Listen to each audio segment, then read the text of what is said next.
এটা আপনাদের কাছে মিডিয়ার কাছে হয়তো বড় খবর হতে পারে, আমাদের কাছে যারা ডিএ প্রাপক অবসরপ্রাপ্ত সরকারি কর্মচারীদের কাছে এই খবরটা দুঃখজনক এবং দুর্ভাগ্যজনক।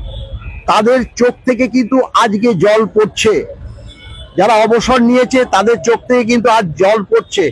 এই একটা কথা বলে রাখলাম, আজকে দেখুন ট্রাইব্যুনাল যে রায়টা দিয়েছিল সেটা দিয়েছিল আপনার 26শে জুলাই 2019।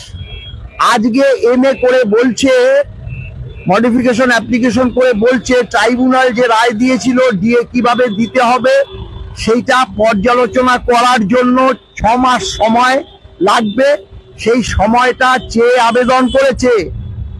আবেদন করেছে যে মামলাটা এখনো কমপ্লিট হয়নি, সেক্ষেত্রে 25% দিয়ে দিলে পরবর্তীকালে মামলায় যদি সরকার যেত তাহলে সেই টাকা উদ্ধার করতে অসুবিধা হবে, তাই এই টাকাটা আমরা কোর্টের কাছে জমা দিতে চাই। এইসব কথাগুলো ফেক কথা, এইসব কথাগুলো পরিষ্কারভাবে টাইম কিল করতে চাইছে।